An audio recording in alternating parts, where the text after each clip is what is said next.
Hello everyone, my name is Gulab Shah और आप सभी का स्वागत है हमारे YouTube channel the learners community DUSOL। आज की जो हमारी डिस्कशन होने वाला है वो सेमेस्टर 4 की जो पॉलिटिकल साइंस है उस बुक का डिस्कशन होने वाला है जिसका नाम है तुलनात्मक सरकार और राजनीति, कंपैरेटिव गवर्नमेंट एंड पॉलिसी। ये जो आपकी बुक है इसके हम इंपॉर्टेंट क्वेश्चंस कवर कर रहे थे जिसमें हम यूनिट 1 ऑलरेडी कवर कर चुके हैं और आज की जो हमारी है आज की हमारी यूनिट 2 स्टार्ट होने वाली है जिसका नाम है राजनीतिक व्यवस्था का वर्णन, जिसमें जो हमारी यूनिट 2 है उसका जो पार्ट ए है उसको डिस्कस करने वाले हैं। पार्ट ए का नाम है संसदीय और अध्यक्षीय प्रणाली की व्यवस्था। इस चैप्टर को आज हम डिस्कस करने वाले हैं, यानी इस चैप्टर के जितने भी इंपॉर्टेंट क्वेश्चंस हैं उन सभी को कवर करने वाले हैं, उन सभी को डिस्कस करने वाले हैं। चलिए फिर बिना देरी करे आज की वीडियो स्टार्ट करते हैं।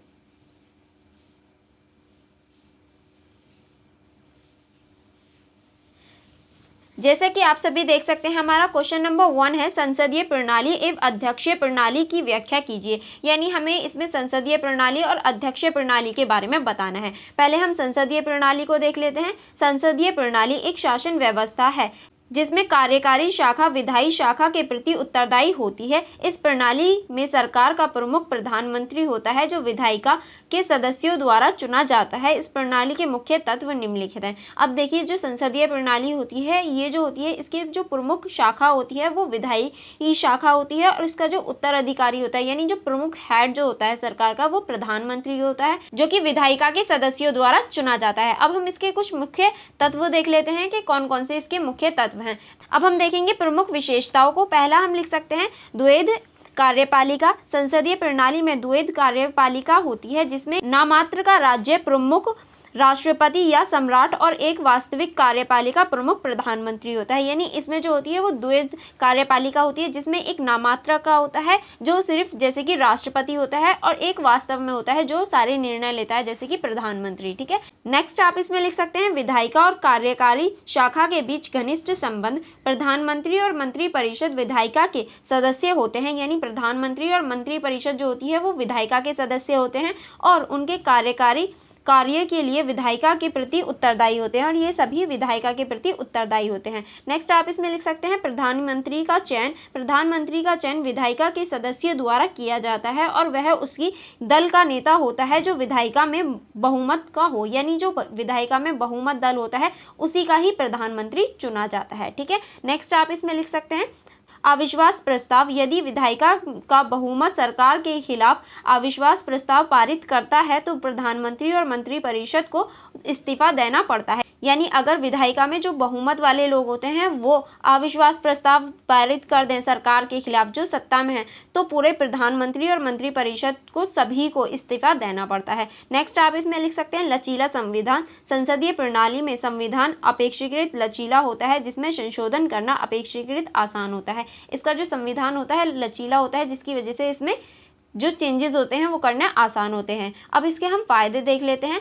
संपूर्ण प्रतिनिधित्व। इस प्रणाली में विभिन्न विचारधाराओं और समूहों का प्रतिनिधित्व होता है जिससे व्यापक सहमति बनाना आसान होता है। यानी इसमें संपूर्ण प्रतिनिधित्व देख सकते हैं जिसकी वजह से किसी भी एक चीज़ पर निर्णय लेना आसान हो जाता है। नेक्स्ट आप इसमें लिख सकते हैं उत्तरदायित्व। कार्यपालिका विधायिका के प्रति उत्तरदायित्व होती है जिससे सरकार की गतिविधियों पर प्रभावी नियंत्रण होता है। यानी जो कार्यपालिका होती है वो विधायिका के प्रति उत्तरदायी होती है। अगर कार्यपालिका कुछ भी कर रही है तो उसे विधायिका को बताना होता है। ठीक है, नेक्स्ट आप इसमें लिख सकते हैं स्थिरता। अविश्वास प्रस्ताव के माध्यम से असंतोषी सरकार को हटाया जा सकता है जिससे राजनीतिक स्थिरता बनी रहती है। यानी स्थिरता को बनाने के लिए हम असंतोष प्रस्ताव को भी जारी कर सकते हैं। अब हम इसके नुकसान देख लेते हैं कि इसमें क्या क्या नुकसान है। पहला आप लिख सकते हैं अस्थिरता का खतरा। लगातार अविश्वास प्रस्ताव और चुनावों के कारण राजनीतिक अस्थिरता का खतरा होता है। यानी हम राजनीतिक अस्थिरता का खतरा देख सकते हैं लगातार चुनावों की वजह से। नेक्स्ट आप इसमें लिख सकते हैं सरकार और विधायिका के बीच बंटवारा। कार्यपालिका और विधायिका के बीच बंटवारे की संभावना अधिक होती है और जो शासन को प्रभावित कर सकती है। यानी इसमें हम बंटवारा देख सकते हैं वो भी शक्तियों के बीच में। अब हम देखेंगे अध्यक्षीय प्रणाली। अब हम अध्यक्षीय प्रणाली को देख लेते हैं। अध्यक्षीय प्रणाली के इंट्रो में आप लिख सकते हैं अध्यक्षीय प्रणाली एक शासन व्यवस्था है जिसमें कार्यकारी शाखा विधायी शाखा से स्वतंत्र होती है। इस प्रणाली में सरकार का प्रमुख राष्ट्रपति होता है जो सीधी जनता द्वारा चुना जाता है। इस प्रणाली में मुख्य तत्व हैं। देखिए ये जो प्रणाली होती है इसमें जो राष्ट्रपति होता है वही प्रमुख होता है, इसमें प्रधानमंत्री की कोई भी भूमिका नहीं होती, और जो राष्ट्रपति होता है वो जनता द्वारा ही चुना जाता है। ठीक है, अब हम इसकी प्रमुख विशेषताओं के ऊपर चर्चा कर लेते हैं। पहला आप लिख सकते हैं एकल कार्यपालिका। अध्यक्षीय प्रणाली में एकल कार्यपालिका होती है जिसमें राष्ट्रपति ही राज्य प्रमुख और सरकार प्रमुख होता है, यानी इसमें लोकसभा और राज्यसभा जैसे सिस्टम नहीं होता। जो राष्ट्रपति है वही सरकार का प्रमुख होता है। नेक्स्ट आप इसमें लिख सकते हैं विधायिका और कार्यपालिका शाखाओं का पृथक्करण। कार्यकारी और विधायी शाखा के बीच स्पष्ट पृथक्करण होता है जिससे दोनों स्वतंत्र रूप से कार्य कर सकते हैं, यानी कार्यकारी और विधायिका के बीच में स्पष्ट पृथक्करण होता है, यानी दोनों को अलग अलग रखा जाता है ताकि दोनों ही स्वतंत्र होकर कार्य कर सकें। ठीक है, नेक्स्ट चलते हैं। नेक्स्ट आप इसमें लिख सकते हैं राष्ट्रपति का चयन। राष्ट्रपति का चयन सीधे जनता द्वारा किया जाता है और कार्यकाल निश्चित होता है, यानी कार्यकाल जो होता है वो निश्चित होता है, यहाँ कार्यकाल होता है वो फिक्स होता है। ठीक है, नेक्स्ट आप इसमें लिख सकते हैं मजबूत कार्यकारी। राष्ट्रपति के पास व्यापक कार्यकारी शक्तियां होती हैं जिससे वह स्वतंत्र निर्णय ले सकता है। ठीक है, नेक्स्ट आप इसमें लिख सकते हैं स्थायी कार्यकाल। राष्ट्रपति का कार्यकाल निश्चित होता है जिस अविश्वास प्रस्ताव के कारण सरकार गिराने का खतरा नहीं होता है, यानी जो राष्ट्रपति होता है इसका जो कार्यकाल होता है वो निश्चित होता है और इसमें कोई भी ऐसी चीज़ नहीं होती कि अविश्वास प्रस्ताव जारी कर दिया और सरकार गिरा दी, ऐसा कुछ भी नहीं होता। अब हम इसके देखेंगे फायदे। चलिए फिर इसके फायदों को देख लेते हैं। पहला आप इसमें फ़ायदा लिख सकते हैं स्थिरता। अध्यक्षीय प्रणाली में राष्ट्रपति का कार्यकाल निश्चित होने के कारण सरकार अधिक स्थिर रहती है। दूसरा आप इसमें लिख सकते हैं मजबूत नेतृत्व। राष्ट्रपति के पास व्यापक कार्यकारी शक्ति होती है जिससे निर्णय लेने की प्रक्रिया तेज हो जाती है, यानी राष्ट्रपति के पास ही सारी शक्तियां होती हैं तो निर्णय लेने के लिए उसे किसी और के पास नहीं जाना पड़ता, नहीं किसी से पूछना पड़ता, तो वो खुद स्वयं निर्णय ले सकता है। नेक्स्ट आप इसमें लिख सकते हैं स्पष्ट उत्तरदायित्व। राष्ट्रपति सीधे जनता के प्रति उत्तरदायी होता है जिससे उनकी जिम्मेदारी स्पष्ट होती है, यानी जो राष्ट्रपति होता है वो जनता के प्रति ही उत्तरदायी होता है, इसलिए उसकी जो जिम्मेदारी होती है वो जनता को सामने दिख सकती है, यानी जनता उन्हें वोट कर सकती है कि हाँ वो चीज़ सही है या गलत है, वो डायरेक्ट ही पूछ सकते हैं। अब हम इसके नुकसान देखेंगे। पहला आप लिख सकते हैं शक्ति का केंद्रीकरण। राष्ट्रपति के पास अत्यधिक शक्ति होने से शक्तियों का केंद्रीकरण हो सकता है जिससे तानाशाह का खतरा बढ़ जाता है, यानी राष्ट्रपति के पास ही सारी शक्तियां होती हैं तो कभी कभी ये भी होता है कि शक्ति का केंद्रीकृत हो जाता है जिससे हम ये देख सकते हैं कि तानाशाह जैसी सिचुएशन बन जाती है। ठीक है, नेक्स्ट चलते हैं। नेक्स्ट हम देखेंगे गठजोड़ की राजनीति का अभाव। अध्यक्षीय प्रणाली में गठजोड़ की राजनीति का अभाव होता है जिससे विभिन्न विचारों का सामना कठिन हो जाता है, यानी इसमें गठजोड़ की राजनीति नहीं देखी जा सकती, सिर्फ एक ही गढ़ होता है, सिर्फ एक ही पार्टी होती है तो दूसरी पार्टी नहीं होती, इसलिए इसमें जुड़ाव जैसी चीजें नहीं होती। नेक्स्ट आप इसमें लिख सकते हैं संविधान का कठोरता। अध्यक्षीय प्रणाली में संविधान अपेक्षाकृत कठोर होता है जिससे संशोधन करना कठिन होता है, यानी इनका जो संविधान होता है वो बहुत ज़्यादा कठिन होता है और उसमें संशोधन भी नहीं किया जा सकता। अब हम इसके निष्कर्ष को देख लेते हैं। निष्कर्ष में आप लिख सकते हैं संसदीय और अध्यक्षीय प्रणाली दोनों की अपनी अपनी विशेषताएं, फायदे और नुकसान होते हैं। संसदीय प्रणाली में जहां सरकार अधिक उत्तरदायी होती है वहीं अध्यक्षीय प्रणाली में स्थिर और मजबूत नेतृत्व की संभावना अधिक होती है, यानी जो हमारी संसदीय प्रणाली होती है उसमें जो सरकार होती है वो उत्तरदायी होती है और जो अध्यक्षीय प्रणाली होती है वो उसमें सरकार जो होती है वो मजबूत होती है। ठीक है, दोनों प्रणालियां विभिन्न देशों में उनके सामाजिक, राजनीतिक और आर्थिक संदर्भों के अनुसार कार्य करती हैं और दोनों ही प्रणाली उनके सामाजिक, राजनीतिक और आर्थिक संदर्भों के अनुसार, यानी आर्थिक सिचुएशंस के अकॉर्डिंग ये दोनों ही प्रणाली कार्य करती हैं। अतः किसी भी प्रणाली की सफलता उस देश की राजनीतिक, सांस्कृतिक संस्थाओं की परिपक्वता और जनता की राजनीतिक चेतना पर निर्भर करती है। सही प्रणाली का चयन करते समय उन सभी कारकों का सम्यक विचार आवश्यक है, यानी अगर हम कोई भी पार्टी चुन रहे हैं तो सारी चीज़ों को देखकर चुनना चाहिए और वही हमारे देश को आगे बढ़ाने का कार्य करती है। यानी कोई भी संस्था क्यों ना हो, चाहे वो संसदीय प्रणाली हो या अध्यक्षीय प्रणाली हो, तभी कार्य करेगी जब हम सही से सही इंसान को चुनेंगे। ठीक है, नेक्स्ट हम देख लेते हैं क्वेश्चन नंबर 2। नेक्स्ट क्वेश्चन है हमारा संयुक्त राज्य अमेरिका और ब्रिटेन में लोकतंत्र के बीच अंतर बताइए, यानी जो संयुक्त राष्ट्र अमेरिका है और जो ब्रिटेन है उसके जो लोकतंत्र है उनमें हमें अंतर बताना है। पहले हम देखेंगे संयुक्त राष्ट्र अमेरिका और ब्रिटेन में लोकतंत्र के बीच अंतर, यानी थोड़ी सी भूमिका लिख लेते हैं कि आप इन दोनों की भूमिका किस तरह से लिख सकते हैं। संयुक्त राष्ट्र अमेरिका, जिसे USA के नाम से जाना जाता है और ब्रिटेन जिसे यूके के नाम से जाना जाता है। दोनों में लोकतांत्रिक व्यवस्था है और दोनों में ही लोकतांत्रिक व्यवस्था है, लेकिन इनकी संरचना और संचालन में महत्वपूर्ण अंतर है। इन दोनों देशों की लोकतांत्रिक प्रणाली इनके ऐतिहासिक विकास, राजनीतिक, सांस्कृतिक, संवैधानिक प्रावधानों के आधार पर अलग अलग है। आइए इन दोनों लोकतंत्रों की तुलना करें और समझें कि इसकी विशेषताएं क्या हैं। अब देखिए, दोनों ही प्रणाली हम कह सकते हैं दोनों में ही लोकतंत्र है, लेकिन दोनों की जो प्रणाली है वो अलग अलग है। ठीक है, चलिए फिर स्टार्ट करते हैं। पहले हम देख लेते हैं प्रशासन प्रणाली को। चलिए देखते हैं।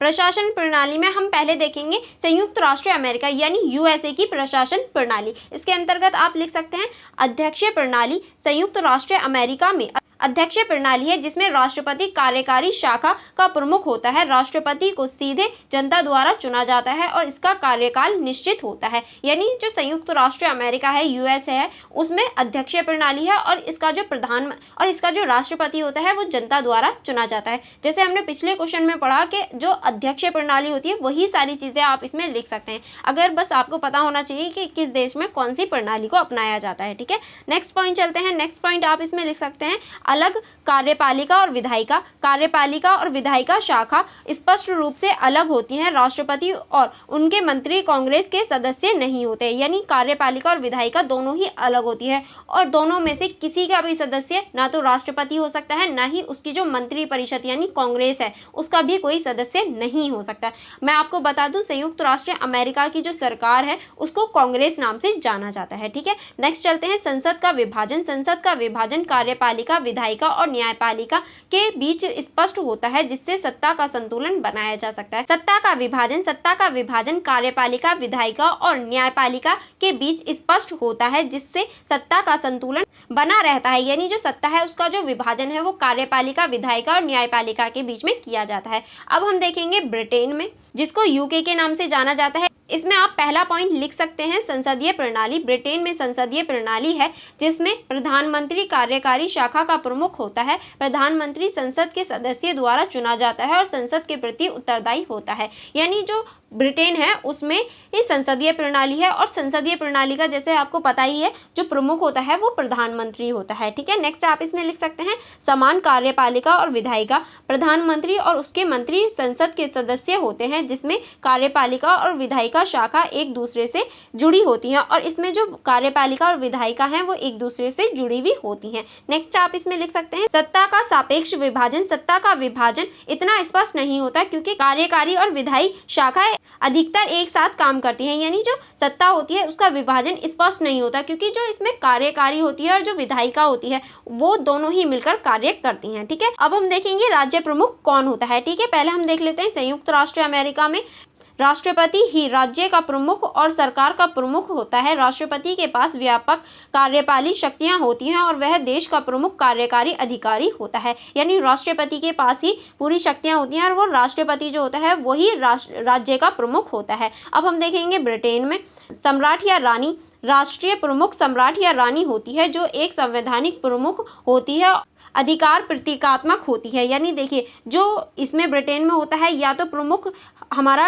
सम्राट होगा या फिर रानी होगी। यानी यहाँ पर क्वीन और किंग होते हैं तो सम्राट या रानी होती है जो कि संवैधानिक रूप से चुने जाते हैं। नेक्स्ट आप इसमें लिख सकते हैं प्रधानमंत्री। प्रधानमंत्री सरकार का प्रमुख होता है और वास्तविक कार्यकारी शक्तियों का अधिकारी होता है और प्रधानमंत्री जो होता है वो सरकार का प्रमुख होता है यहाँ ब्रिटेन में। ठीक है, आगे चलते हैं। आगे अब हम देखेंगे विधायी प्रणाली दोनों ही देशों में। पहले हम देखेंगे अमेरिका में विधायी प्रणाली। चलिए देख लेते हैं। पहला आप इसमें लिख सकते हैं कांग्रेस। कांग्रेस दो सदनों में बटी होती है, प्रतिनिधित्व सभा और सीनेट। दोनों सदनों के सदस्य सीधे जनता द्वारा चुने जाते हैं। यानी जो संयुक्त राष्ट्र अमेरिका है उसमें जो सरकार है वो दो सदनों में बटी होती है। पहला होता है हमारा प्रतिनिधि सभा और दूसरी होती है सीनेट, जो कि दोनों ही जनता द्वारा चुनी जाती हैं। नेक्स्ट आप इसमें लिख सकते हैं विधायी प्रक्रिया। विधेयकों का प्रस्ताव, विचार और पारित करने की प्रक्रिया दोनों सदनों में होती है और राष्ट्रपति के हस्ताक्षर के बाद कानून बनता है। यानी जो विधेयक होता है वो दोनों ही सदनों के पास शक्ति होती है कि वो विधेयक को पारित कर सके और विधेयक कानून जो बनता है राष्ट्रपति के हस्ताक्षर से बनाया जाता है उसे कानून, किसी भी विधेयक को। अब हम ब्रिटेन में देख लेते हैं ब्रिटेन में क्या स्थिति है। संसद भी दो सदनों में बटी होती है, हाउस ऑफ कॉमन्स और house of leaders. House of Commons के सदस्य सीधे जनता द्वारा चुने जाते हैं, जबकि हाउस ऑफ लीडर्स के सदस्य मनोनीत होते हैं। जैसे कि हमारे देश में होता है लोकसभा के सदस्य जनता द्वारा चुने जाते हैं, इसी तरह से जो यहाँ हाउस ऑफ कॉमन्स होता है उसके जो सदस्य होते हैं वो जनता द्वारा चुने जाते हैं, और जो राज्यसभा होती है उसके सदस्य मनोनीत होते हैं। तो ऐसे ही यहाँ हाउस ऑफ लीडर्स जो होते हैं वो मनोनीत होते हैं। ठीक है, आगे चलते हैं। विधायी प्रक्रिया, विधेयकों का प्रस्ताव हाउस ऑफ कॉमन्स में जाता है, फिर हाउस ऑफ लीडर्स में विचार होता है और अंत में सम्राट के हस्ताक्षर के बाद कानून बनता है। यानी सबसे पहले विधेयक जो जाता है वो हाउस ऑफ कॉमन्स में जाता है, फिर उसके बाद हाउस ऑफ लीडर्स में जाता है, फिर उसके बाद जो लीडर है यानी जो राजा या फिर क्वीन है उसके पास जाता है हस्ताक्षर के लिए, और उसके बाद ही वो कानून बनता है। अब हम इसमें देख लेते हैं न्यायपालिका के अंतर्गत दोनों की न्यायपालिकाओं को देख लेते हैं। पहले हम देखेंगे संयुक्त राष्ट्र अमेरिका की। संयुक्त राष्ट्र अमेरिका की में आप लिख सकते स्वतंत्र न्यायपालिका। न्यायपालिका कार्यकारी विधायी शाखाओं से स्वतंत्र होती है। सर्वोच्च न्यायालय देश की सर्वोच्च न्यायिक संस्था है और उसे न्यायाधीशों को राष्ट्रपति द्वारा नियुक्त किया जाता है, सीनेट द्वारा पुष्टि की जाती है। यानी देखिए यहाँ पर जो है वो न्यायपालिका को कार्यपालिका से अलग रखा जाता है, स्वतंत्र रखा जाता है, और जो उच्च न्यायालय होते हैं उनके जो अधिकारी होते हैं उनकी नियुक्ति राष्ट्रपति द्वारा की जाती है, लेकिन जो सीनेट होती है उसके द्वारा पुष्टि की जाती है कि हाँ सही व्यक्ति को चुना है या नहीं चुना। अब हम देखेंगे ब्रिटेन में देख लेते हैं। इसमें आप लिख सकते हैं स्वतंत्र न्यायपालिका। ब्रिटेन में भी न्यायपालिका स्वतंत्र होती है, लेकिन यहाँ सर्वोच्च न्यायालय का गठन 2009 में किया गया। पहले न्याय कार्य हाउस ऑफ लॉर्ड्स के लॉर्ड्स ऑफ अपील करते थे। यानी यहाँ जो न्यायालय की स्थापना की गई है वो 2009 में की गई है, उससे पहले नहीं था। ठीक है, नेक्स्ट आप इसमें लिख सकते हैं संवैधानिक समीक्षा। ब्रिटेन में न्यायालयों को कानूनों की संवैधानिक समीक्षा करने की शक्ति नहीं है, जबकि अमेरिका में यह शक्ति सर्वोच्च न्यायालय के पास होती है। यानी इसमें संवैधानिक जो समीक्षा होती है वो करने की शक्ति नहीं है इनके पास, जबकि अमेरिका में ये होती है। अब हम देखेंगे चुनावी प्रणाली। पहले हम देख लेते हैं संयुक्त राष्ट्र अमेरिका की चुनावी प्रणाली। पहला आप इसमें लिख सकते हैं राष्ट्रपति चुनाव। राष्ट्रपति का चुनाव प्रत्यक्ष रूप से इलेक्टोरल कॉलेज के माध्यम से होता है, यानी यहाँ जो है ये प्रत्यक्ष रूप से राष्ट्रपति को चुना जाता है। नेक्स्ट आप इसमें लिख सकते हैं संसदीय चुनाव। प्रतिनिधित्व सभा के सदस्यों को चुनाव हर 2 साल में और सीनेट के सदस्यों का चुनाव हर 6 साल में होता है। यानी जो यहाँ की संसद होती है उसका जो चुनाव होता है वो हर 2 साल में होता है, जो सीनेट होती है उसका जो चुनाव होता है वो हर 6 साल में होता है। अब हम देख लेते हैं ब्रिटेन का जो चुनावी प्रणाली है, ब्रिटेन की चुनावी प्रणाली को देख लेते हैं। पहला आप इसमें लिख सकते हैं प्रधानमंत्री का चयन। प्रधानमंत्री का चयन आम चुनावों के परिणाम स्वरूप होता है, जिससे हाउस ऑफ कॉमन्स के सदस्य चुने जाते हैं। बहुमत दल का नेता प्रधानमंत्री बनता है। यानी जो प्रधानमंत्री होता है वो जनता द्वारा वो जो होता है वो आम चुनावों द्वारा चुना जाता है, और फिर उसके बाद में जो भी पार्टी जीत कर आती है उसका जो नेता होता है वो प्रधानमंत्री बनता है। ठीक है, नेक्स्ट आप इसमें लिख सकते हैं संसदीय चुनाव। हाउस ऑफ कॉमन्स के सदस्य हर 5 साल में चुने जाते हैं, जबकि हाउस ऑफ लॉर्ड्स के सदस्य मनोनीत होते हैं और इनकी कोई निश्चित कार्यकारी नहीं होते। यानी जो हाउस ऑफ कॉमन्स होता है उसको हर 5 साल में चुना जाता है, और जो हाउस ऑफ लॉर्ड्स होते हैं उनकी वो जो होते हैं वो मनोनीत होते हैं और उनका कार्यकाल कोई भी निश्चित नहीं होता। नेक्स्ट अब हम देखेंगे राजनीतिक दल और उनकी भूमिका। दोनों के राजनीतिक दलों को देखेंगे और उनकी भूमिका देखेंगे। पहला हम देखेंगे संयुक्त राष्ट्र अमेरिका के 2 प्रमुख दल होते हैं। यहाँ मुख्यतः 2 प्रमुख दल होते हैं, डेमोक्रेटिक पार्टी और रिपब्लिक पार्टी। दोनों दलों के बीच तीव्र प्रतिनिधित्व होता है। यानी यहाँ जो संयुक्त राष्ट्र अमेरिका है इसमें 2 दल होते हैं, एक तो डेमोक्रेट पार्टी होती है और एक होती है रिपब्लिक पार्टी। ठीक है, नेक्स्ट आप इसमें लिख सकते हैं प्राथमिक चुनाव। उम्मीदवारों का चयन प्राथमिक चुनावों के माध्यम से होता है, जिसमें पार्टी के सदस्य अपने उम्मीदवार चुनते हैं। यानी इनका जो चुनाव होता है वो प्रत्यक्ष रूप से किया जाता है। अब हम देखेंगे ब्रिटेन की जो चुनाव, ब्रिटेन में जो प्रमुख दल हैं उनको देख लेते हैं। पहला हम देख सकते हैं कई दल, यानी ब्रिटेन में कई दल हैं। यहाँ कई प्रमुख दल हैं, जैसे conservative party, labour party, liberal democracy और स्कॉटिश नेशनल पार्टी संगठन सरकारें भी शामिल हैं। यानी हम यहाँ कई दल देख सकते हैं। ठीक है, नेक्स्ट आप इसमें लिख सकते हैं पार्टी नेतृत्व। पार्टी के नेता पार्टी के नेता का चयन पार्टी के सदस्यों द्वारा होता है और वही नेता चुनाव जीतने पर प्रधानमंत्री बनता है। यानी यहाँ पर भी ऐसा होता है, जो पार्टी का नेता होता है वही प्रधानमंत्री बनता है और ये सभी की सहमति से बनता है।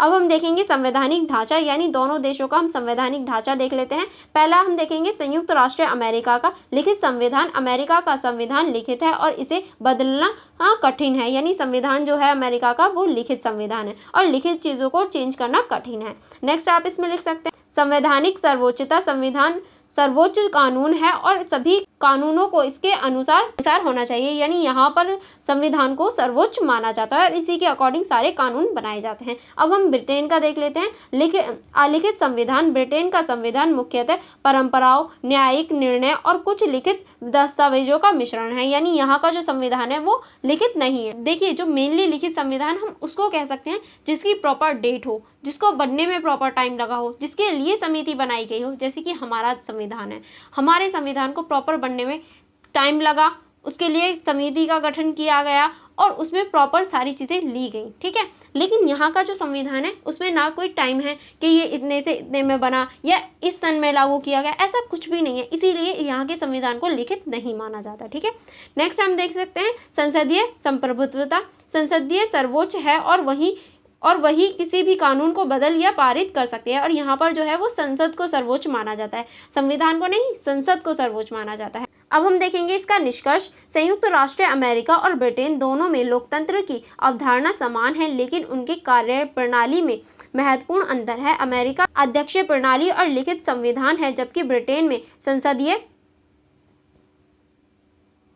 प्रणाली और अलिखित संविधान है। अमेरिका में संसद का स्पष्ट विभाजन है, जबकि ब्रिटेन में संसद का विभाजन इतना स्पष्ट नहीं है। दोनों देशों की लोकतांत्रिक व्यवस्था उनके ऐतिहासिक विकास और राजनीतिक संस्कृति पर निर्भर करती है और दोनों अपने अपने तरीकों से सफलतापूर्वक कार्य कर रहे हैं। आई होप आपको इसका निष्कर्ष भी अच्छे से समझ में आ गया होगा, क्योंकि ये बहुत ज़्यादा इजी लैंग्वेज में लिखा है और आपको पूरा क्वेश्चन भी अच्छे से समझ में आ गया होगा। चलिए फिर हम चलते हैं नेक्स्ट क्वेश्चन की तरफ। नेक्स्ट क्वेश्चन है हमारा, संसद की सर्वोच्चता क्या है, व्याख्या कीजिए। अब हम संसद की जो सर्वोच्चता है उसके ऊपर व्याख्या करने वाले हैं। चलिए पहले थोड़ा सा इंट्रो देख लेते हैं। इंट्रो आप कैसे लिख सकते हैं, संसद की सर्वोच्चता एक महत्वपूर्ण संवैधानिक सिद्धांत है, खासकर ब्रिटेन में जहां संसद को सर्वोच्च विधायी संस्था माना जाता है। इसका अर्थ है कि संसद को किसी भी कानून को बनाने, संशोधित करने, निरस्त करने का सर्वोच्च अधिकार है। यानी देखिए, संसद को यहाँ बहुत ज़्यादा इम्पोर्टेंट माना जाता है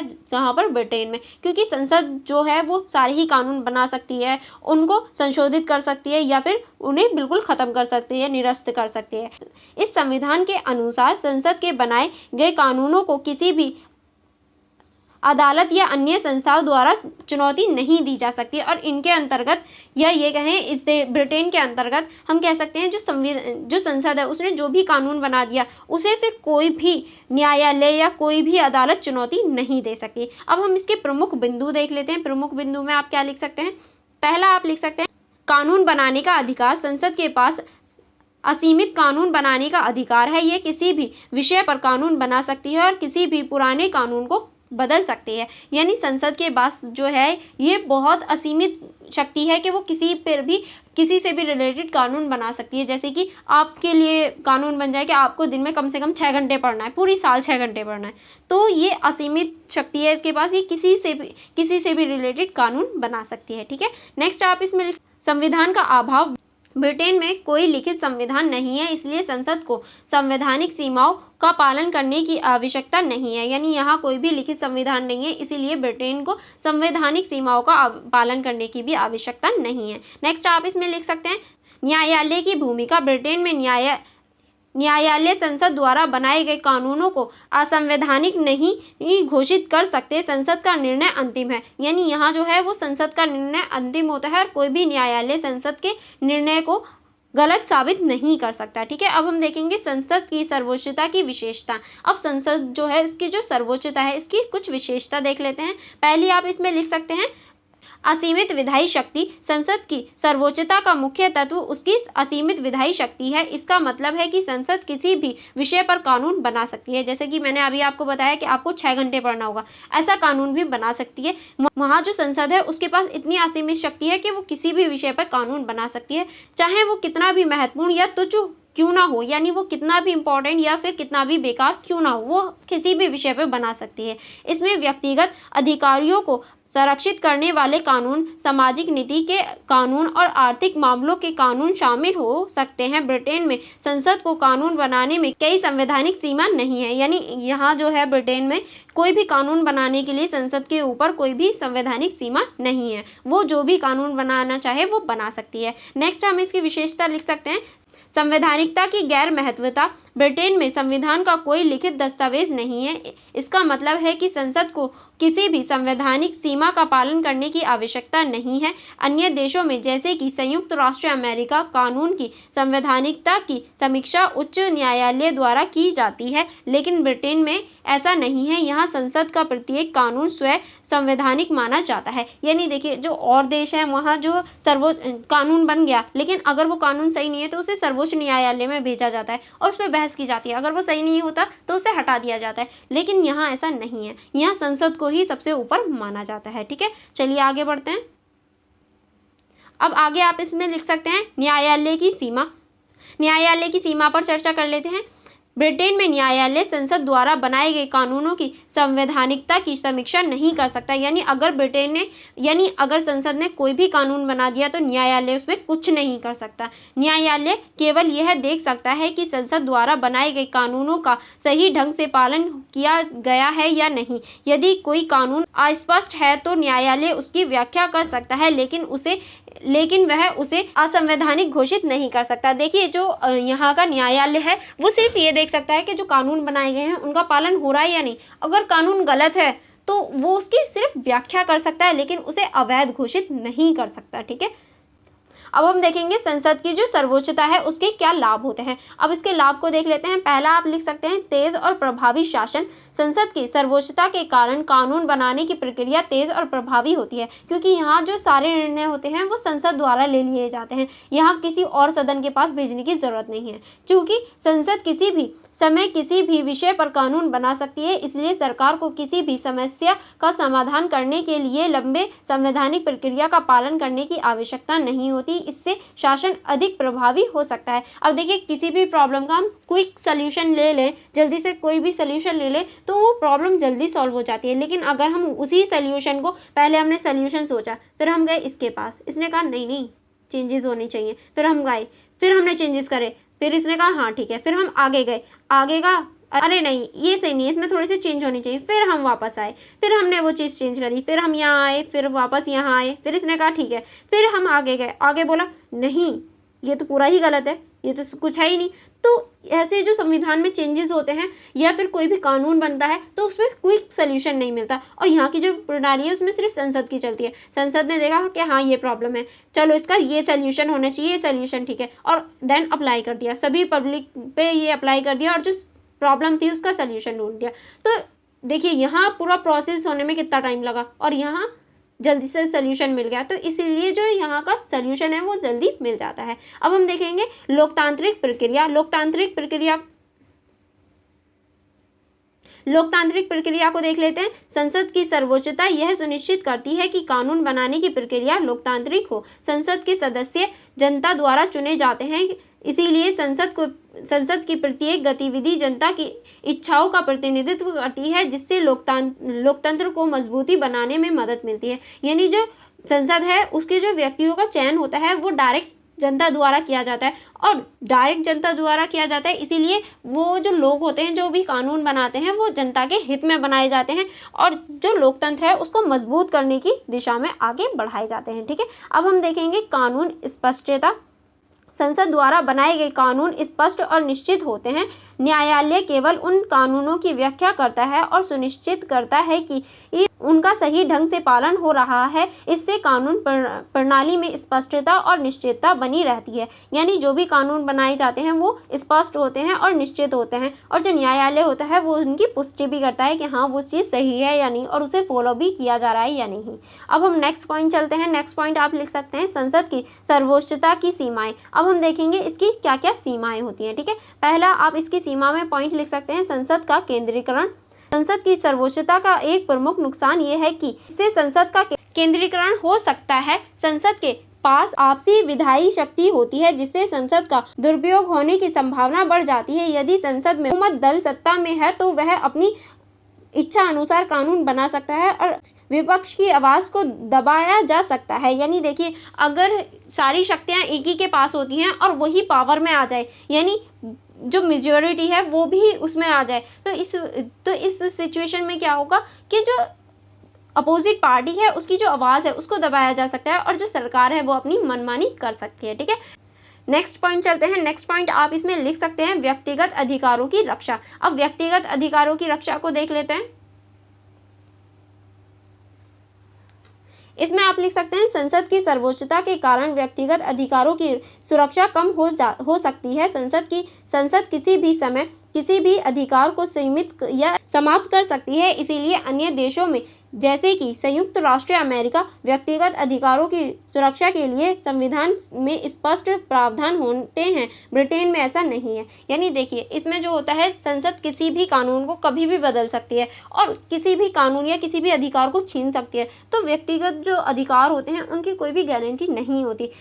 जैसे कि संयुक्त राष्ट्र अमेरिका में वो सारे ही संविधान में लिखे हुए हैं तो उनकी गारंटी है, बट ब्रिटेन में ऐसा कुछ नहीं है, कोई भी चीज़ रिटर्न नहीं है। तो वहाँ की जो संसद है वो कभी भी उन्हें चेंज कर सकती है। अब आप इसमें नेक्स्ट लिख सकते हैं न्यायिक समीक्षा का अभाव। ब्रिटेन में न्यायालयों के पास संसद द्वारा बनाए गए कानूनों की संवैधानिक समीक्षा का अधिकार नहीं है, जिससे कानून की वैधता की जांच का कोई तंत्र नहीं होता। न्यायालय केवल यह देख सकता है कि कानून का सही ढंग से पालन हो रहा है या नहीं, लेकिन वह कानून की संवैधानिकता पर सवाल नहीं उठा सकता। यानी देखिए, इसमें जो न्यायालय है वो अगर कोई भी कानून बनाया जा रहा है तो बस वो ये देख सकता है कि हाँ कानून का पालन हो रहा है या नहीं, सभी लोग कानून का पालन कर रहे हैं या नहीं, लेकिन वो उसकी संवैधानिकता या फिर उस पर कोई भी सवाल नहीं उठा सकता। ठीक है, आई होप आपको पूरा ही क्वेश्चन अच्छे से समझ में आ गया होगा।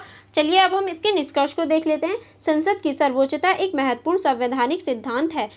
खासकर ब्रिटेन में यह सिद्धांत संसद को असीमित विधि शक्ति प्रदान करता है, जिससे वह किसी भी विषय पर कानून बना सकता है। संसद की सर्वोच्चता तेज और प्रभावी शासन को सुनिश्चित करती है और लोकतांत्रिक प्रक्रिया को मजबूत बनाती है। हालांकि इससे संसद का केंद्रीकरण, व्यक्तिगत अधिकारों की सुरक्षा की कमी और न्यायिक समीक्षा के अभाव जैसी चुनौतियां भी उत्पन्न होती हैं। यानी हम देख सकते हैं जो संसद होती है उसका ही प्रभुत्व होता है और वो किसी भी विषय पर कानून बना सकती है। ठीक है, अब हम इसमें नेक्स्ट लिख सकते हैं इस प्रकार संसद की सर्वोच्चता का सिद्धांत अपने फायदे और नुकसान दोनों के साथ आता है। यानी इसके फायदे और नुकसान दोनों ही होते हैं। यह सिद्धांत ब्रिटेन की राजनीतिक और संवैधानिक व्यवस्था का एक अभिन्न हिस्सा है और इसके प्रभाव को समझना महत्वपूर्ण है। संसद की सर्वोच्चता ब्रिटेन में लोकतंत्र को सुनिश्चित करने में महत्वपूर्ण भूमिका निभाता है, लेकिन इसे संतुलित और नियंत्रित करने के लिए सावधानीपूर्वक विचार विमर्श की आवश्यकता है।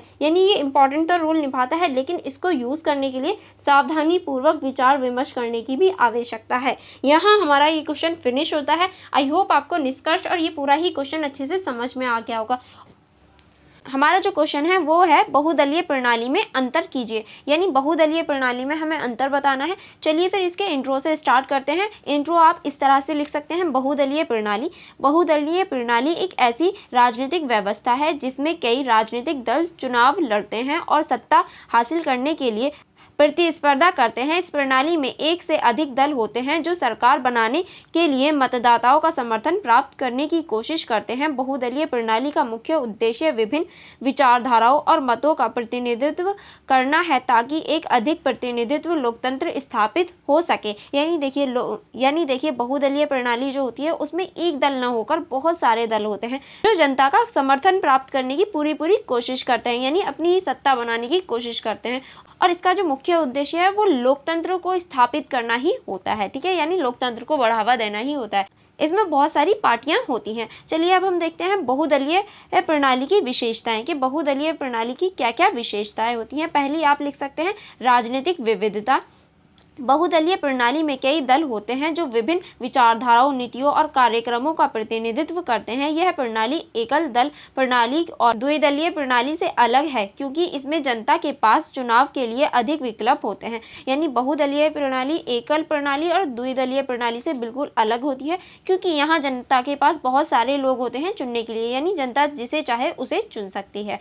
अब हम नेक्स्ट देखेंगे। नेक्स्ट आप इसमें लिख सकते हैं गठबंधन सरकारें। अक्सर बहुदलीय प्रणाली में कोई भी दल अकेले बहुमत प्राप्त नहीं कर पाता है। ऐसे में विभिन्न दलों को मिलाकर गठबंधन सरकार बनानी पड़ती है। गठबंधन सरकारें विभिन्न दलों के बीच सहयोग और समझौते पर आधारित होती है। यानी देखिए बहुदलीय प्रणाली में ऐसी स्थिति अक्सर हो जाती है कि एक पार्टी को पूरी वोट नहीं मिल पाती, इसीलिए ये गठबंधन सरकार बनाते हैं। और आप इस सिचुएशन को प्रेजेंट टाइम में भी देख सकते हैं क्योंकि अब भी हमारी सरकार गठबंधन के साथ ही बनने वाली है। वो तो देखते हैं वक्त पर के कौन गठबंधन करके बनता है, ठीक है। आगे चलते हैं अधिक प्रतिनिधित्व, इसको देख लेते हैं। बहुदलीय प्रणाली में विभिन्न वर्ग, समुदाय और क्षेत्र का अधिक प्रतिनिधित्व होता है। यह प्रणाली विभिन्न सामाजिक, आर्थिक और सांस्कृतिक समूहों की आवाज़ को सुनने और उनके मुद्दों को उठाने में मदद करती है। यानी ये जो प्रणाली होती है वो सामाजिक, आर्थिक और सांस्कृतिक जो मुद्दे होते हैं उनको उठाने में और लोगों की मदद करने में एक महत्वपूर्ण भूमिका निभाती है, ठीक है।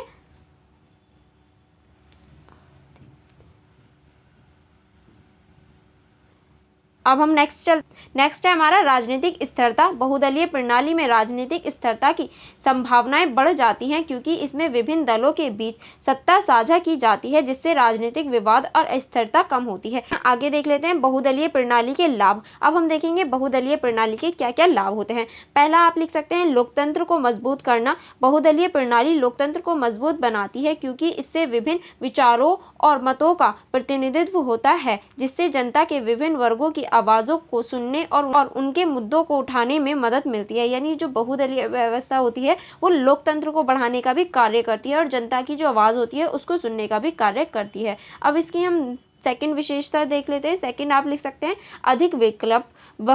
इस प्रणाली में मतदाताओं के पास अधिक विकल्प होते हैं जिससे वह अपनी पसंद के अनुसार दल और उम्मीदवार चुन सकते हैं जिससे चुनाव प्रक्रिया में अधिक भागीदारी होती है। यानी अब लोगों के पास बहुत ज़्यादा विकल्प होते हैं। बहुदलीय प्रणाली में लोगों के पास बहुत ज़्यादा विकल्प होते हैं तो वो अपनी मर्जी से किसी भी नेता को चुन सकते हैं, ठीक है। नेक्स्ट आप इसमें लिख सकते हैं गठबंधन सरकारें।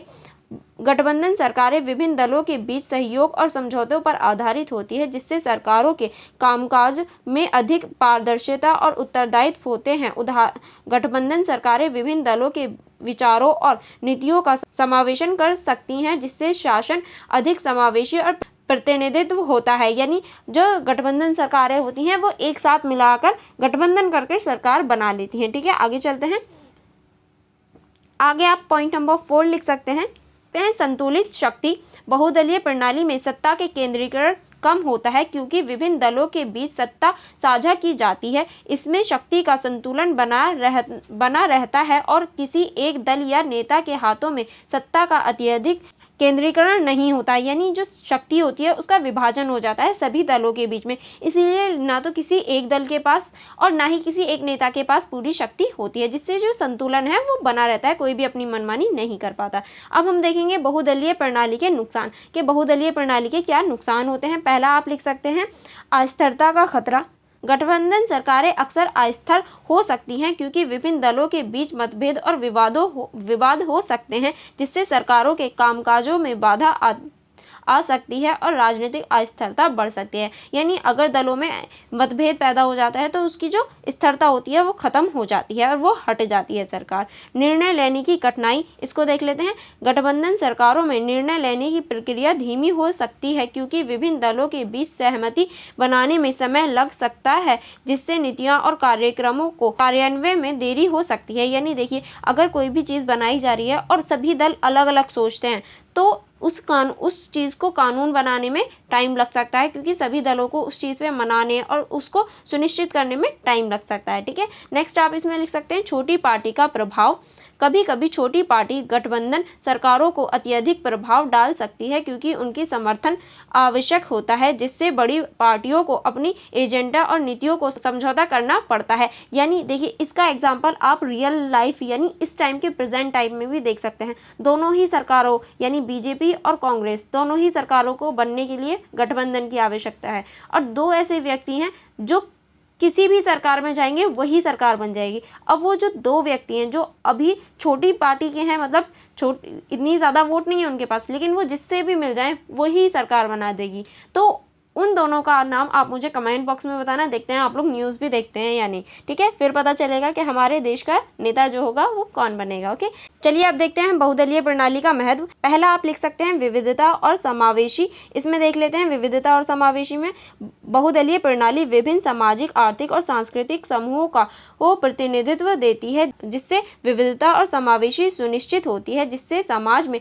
विभिन्न वर्गों की आवाज़ों को सुना जा सकता है। यानी इसमें विविधता और समावेशी को देखा जा सकता है, जिसमें समाज में जितने भी वर्ग होते हैं उनकी आवाज़ों को सुना जा सकता है। ठीक है, नेक्स्ट आप इसमें लिख सकते हैं प्रतिस्पर्धा। इसको देख लेते हैं। यह प्रणाली राजनीतिक दलों के बीच स्वतंत्र प्रतिस्पर्धा को बढ़ावा देती है, जिससे सरकारों को अधिक उत्तरदायित्व और पारदर्शिता के साथ काम करना पड़ता है, जिससे शासकों की गुणवत्ता में सुधार होता है। यानी ये जो व्यवस्था है ये अत्यधिक प्रतिस्पर्धा पैदा कर देती है, कंपटीशन पैदा कर देती है, जिससे जो सरकार होती है प्रेजेंट टाइम में उसे अच्छे से काम करना पड़ता है, वरना उन्हें ये लगने लगता है कि अगर हमने अच्छे से और पारदर्शिता के रूप में कार्य नहीं किया तो हमारी जो अगली बार सरकार नहीं बन पाएगी, जिससे गुणवत्ता में भी सुधार आता है, क्योंकि जो सरकार होती है वो अच्छे तरीके से कार्य करती है। नेक्स्ट आप इसमें लिख सकते हैं लोकतांत्रिक मूल्य। बहुदलीय प्रणाली लोकतांत्रिक मूल्य को बनाए रखने में मदद करती है, क्योंकि इसमें विभिन्न विचारधाराओं और मतों का सम्मान किया जाता है, जिससे लोकतंत्र को मजबूत बनाने में मदद मिलती है। यानी जो बहुदलीय प्रणाली होती है उसमें लोकतांत्रिक जो मूल्य होते हैं उनका बनाया जाता है और उनका सम्मान किया जाता है। अब हम देखेंगे बहुदलीय प्रणाली के कुछ उदाहरण। इसके कुछ उदाहरण देख लेते हैं, जैसे कि भारत। बहुदलीय प्रणाली जो है, जैसे कि आप हमारे भारत में भी देख सकते हैं, यहाँ बहुदलीय प्रणाली ही है।